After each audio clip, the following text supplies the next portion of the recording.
Tomorrow, a possible vote that could impact every public school in Nebraska and jeopardize hundreds of millions of dollars in funding. The state school board will discuss a resolution that would allow school districts to make their own policies on transgender bathroom rights. Our Don Grenese headed to Lincoln to dig deeper. If you have a 12-year-old daughter, do you want her sharing a bathroom with someone of a different sex? I don't know that you do. That's why Pat McPherson's resolution leaves the choice up to each school district. My issue is not with them. It's not with whether they're transgender or not. He says this is for Nebraskan parents who are concerned about what their kids are exposed to.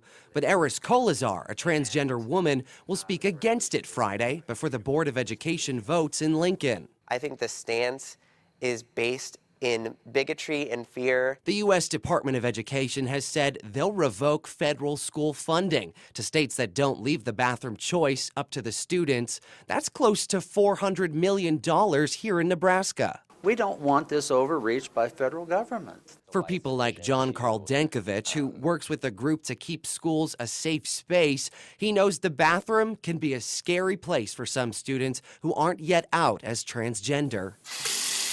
He says one girl in Omaha has had 8 kidney infections within 2 months because in recent weeks after watching the news, she's afraid to use the restroom. She just wants to be able to pee in peace, and I think most people who are transgender want that for themselves. Kolazar thinks the resolution would promote hate and violence. I can't take watching any more of my trans family die, or be assaulted, or harassed, or abused,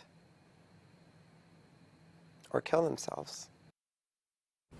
Here's a look at a petition right here created by some of the people that you just saw in our story against this resolution. They have about 200 supporters. It was created just today. Now 15 of those supporters will actually be going to Lincoln to speak on this tomorrow.